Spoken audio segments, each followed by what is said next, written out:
The food of the farm animals consist of plant and products. ठीक आहे, जे form ॲनिमल्सचं जे फूड असतं ते प्लांट आणि प्लांट प्रोडक्ट नी बनलेलं असतं.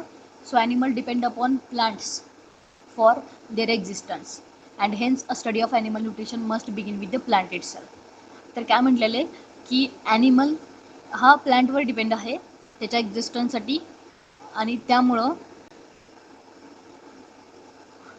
जो आपल्याला काय करावं लागेल तर ॲनिमल न्यूट्रिशनचा जो स्टडी आहे तो प्लांटपासून सुरुवात करावी लागेल.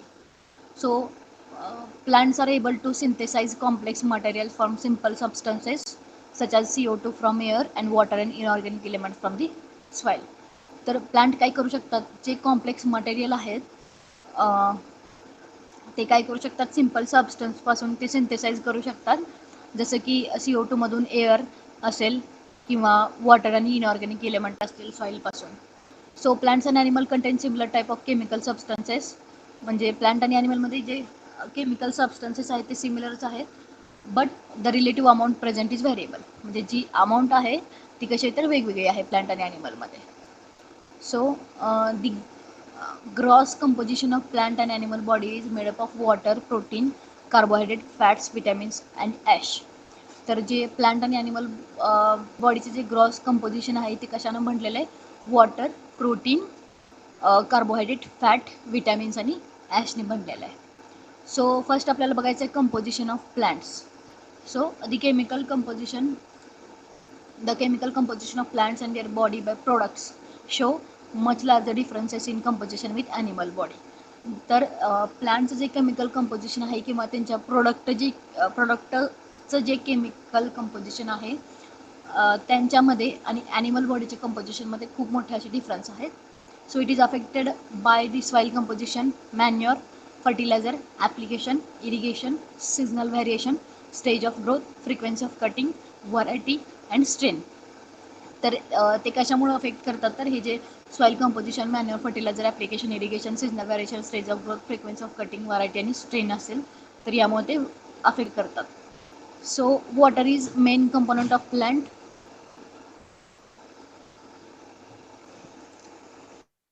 तर वॉटर जो आहे तो प्लांटचा मेन कंपोनंट आहे, which act as media for absorbing the nutrients from soil for plant growth. तर प्लांट ग्रोथसाठी जे आपण न्यूट्रिएंट ॲब्सॉर्ब करतात प्लांट सॉईलमधून, तर त्यासाठी वॉटर हा प्लांटचा मेन कंपोनंट आहे. ॲज द प्लांट मॅच्युअर्स, जसं जसं प्लांट मॅच्युअर होतो the water content of plant decreases, आणि प्लांटचं वॉटर कंटेंट काय होतं तर डिक्रीज होतो, and the seeds are formed आणि सीड बनत जातात. So green सकुलंट fodders contain 70 to 80% water, while dry foders contain 10 to 15% and concentrates 8 to 10% of water.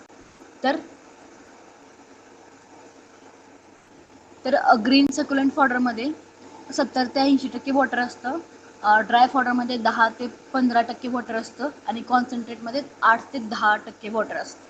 ठीक आहे, तर ग्रीन सकुलंट फॉडरमध्ये सगळ्यात जास्त वॉटर असतं. So carbohydrates are principal constitute of the plant. म्हणजे मेन कंपोनंट वॉटर असला तर नेक्स्ट जो आहे तो कार्बोहायड्रेट आहे प्रिन्सिपल कॉन्स्टिट्युएंट. सेल्युलोज, हेमिसेल्युलोज, त्यामध्ये लिग्निन सर्व as structural element for plant body. तर प्लांट बॉडीच्या स्ट्रक्चरल एलिमेंट म्हणून हे सेल्युलोज, हेमिसेल्युलोज काय करतात तर ॲक्ट करतात.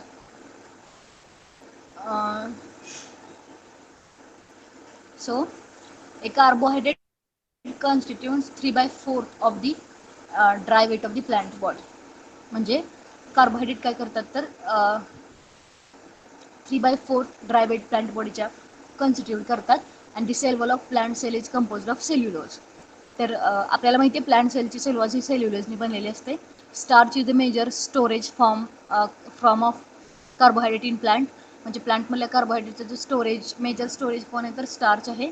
And plant seeds are rich in starch. Plant seeds काय असतात तर स्टार्चमध्ये खूप रिच असतात, and it serve as reserve source of energy during the germination of seed. तर जेव्हा सीड जर्मिनेट होते तेव्हा रिझर्व सोर्स म्हणून स्टार्च ॲक्ट करतो. नेक्स्ट आहे वॉटर बघितलं, कार्बोहायड्रेट बघितलं, आता प्रोटीन पहा. So proteins are major nitrogen containing compound present in plant.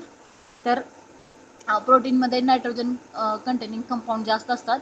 And it is constitutes of active tissue असतात त्यामध्ये. आणि hence the leaves are rich in protein content, आणि त्यामुळं लिव्ज प्रोटीन कंटेंटमध्ये रिच असतात. Example leguminous green fodder. So the young plant contains more protein. Young प्लांटमध्ये जास्त protein असतो. While it decreases with maturity. जसं जसं तो प्लांट मॅच्युअर होईल तसं तसं प्रोटीन कंटेंट काय होतो, कमी होतो. वॉटरसुद्धा जसं जसं मॅच्युअर होईल तसं तसं कमी होतो. The fat is also higher in leaves as compare to stem. स्टीमपेक्षा लिव्जमध्ये फॅट जास्त असतं. अँड जनरली हायेस्ट इन सीडमध्ये जास्त असतं. So the lipid content of living plant is relatively low. म्हणजे लिव्हिंग प्लांटचा लिपिड कंटेंट कसा असतो तर लो असतो. Then the mineral matter content of plant is highly variable. म्हणजे प्रत्येक प्लांटचा जो मिनरल मॅटर आहे तो वेगवेगळा आहे. Legumes are always rich in calcium. Legume नेहमी कॅल्शियम, लेग्युममध्ये नेहमी कॅल्शियम जास्त असतं. The seeds are rich in phosphorus. सीडमध्ये फॉस्फरस जास्त असतो. अँड लो इन कॅल्शियम, आणि कॅल्शियम कमी असतो. So thus the major difference in composition of plant and animal body is the higher carbohydrate content in plant. तर सगळ्यात मोठा difference जर कुणी विचारला प्लांट आणि ॲनिमल बॉडीमधला तर तुम्ही काय सांगू शकता की higher carbohydrate content in plant. म्हणजे प्लांटमध्ये कार्बोहायड्रेट कंटेंट कसं आहे तर जास्त आहे. सो नेक्स्ट बघा, कंपोजिशन ऑफ ॲनिमल बॉडी. आपण आपल्या टॉपिकचं नावच आहे composition of plant and animal body. तर कंपोजिशन ऑफ प्लांट बॉडी आपण बघितलेलं आहे. आता ॲनिमल बॉडी बघा. सो ॲनिमल बॉडीमध्ये बघा, water is the principal constituent of animal body. तर प्लांटमध्ये प्रिन्सिपल कॉन्स्टिट्युएंट कोण होतं तर कार्बोहायड्रेट, आणि मेन कॉन्स्टिट्युएंट कुठला काय होता तर water. So water is the principal constituent of animal body and over 50% of the body weight consist of water. म्हणजे बॉडी वेटच्या 50% जे असेल ते काय असतं तर वॉटर असतं. So may animal tissues contain 70 to 90% water. Animal टिश्यूमध्ये 70 ते 90% वॉटर असतं. However it contains declines with the increasing age of animals. ठीक आहे. So the animal embryo contains 95% water. Animal एम्ब्रिओमध्ये 95% वॉटर असतो. आणि which decrease at birth to 75%. म्हणजे बर्थच्या वेळेस तो किती होतो तर 75% होतो. Adult animal body may contain as little as 50 to 60% water. Adult animal बॉडीमध्ये 50 ते 60% वॉटर असतं. And the decrease in water content is mainly due to increase in body.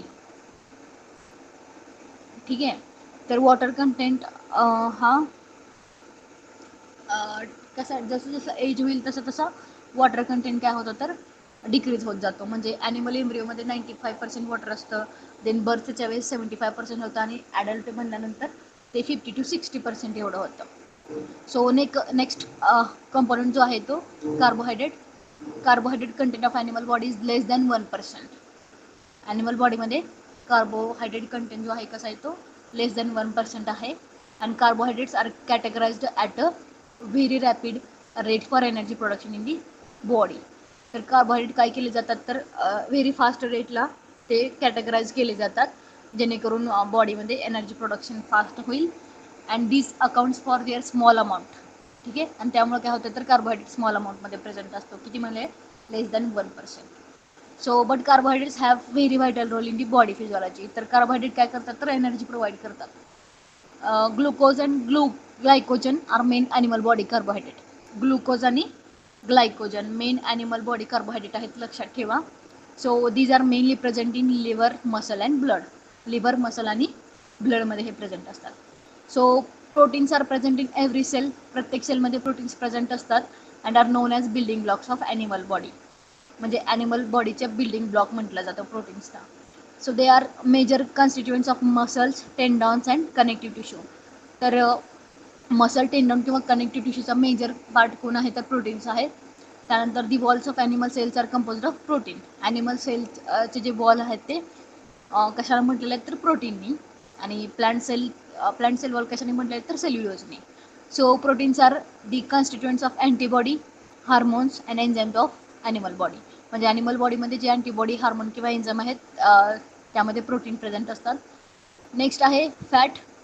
तर most of the fat is localized in the adipose tissue. आपल्याला माहिती आहे ॲडिपोज tissue, वेगवेगळे tissues आपल्या बॉडीमध्ये प्रेझेंट आहेत. ॲडिपोज टिश्यू, कनेक्टिव्ह टिश्यू. ठीक आहे. सो फॅट हे कुठं लोकलाइज्ड आहे तर ॲडिपोज टिश्यूमध्ये or fat deposit which occurs under the स्किनच्या खाली जे टिश्यू असते ते ॲडिपोज टिश्यू असते. So around the intestine and around kidneys and other organs. So it is also present in muscles, bones and elsewhere. Then animal body fat content depends upon level of feeding. तर animal body fat content कशावर depend असतो तर फिडिंगची level किती आहे त्याच्यावर depend असतो. Therefore it varies greatly. त्यामुळं तो प्रत्येक ॲनिमलमध्ये वेगवेगळा व्हॅरी होतो. So animal body contains 3 to 5% of mineral matter. 3 ते 5% मिनरल मॅटर प्रेझेंट असतो. Depending on factors like age असेल, कंडिशन किंवा स्पेसिस किंवा physiological status of animal. So more than 90% of calcium is present in bones and teeth as phosphate and hydroxide. तर 98% जास्त calcium हे बोनमध्ये present असतं. त्यानंतर teeth as a phosphate किंवा hydroxide. The phosphorus account for approximately 85% of the body supply which forms the selection. तर 85% एवढा supply phosphorus करतात. Then iron and copper are essential constitute of haemoglobin of the blood. म्हणजे ब्लडमध्ये जे haemoglobin present असतं तर त्यामध्ये आयर्न आणि कॉपर इसेन्शियल कन्स्टिट्यूएंट आहे. ठीक आहे. Magnesium is present in bones. Then sulphur occurs as a part of protein molecule. म्हणजे सल्फर प्रोटीन मॉलिक्यूलचा पार्ट म्हणून प्रेझेंट असतात ॲनिमल बॉडीमध्ये. And it is the constituent of many enzymes in animal body. So यामध्ये बघा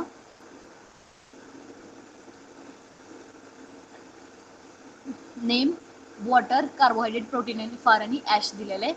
तर मेजमध्ये 69, carbohydrate 26, 2.5, फार 0.8 आणि 1.7 असं दिलेलं आहे.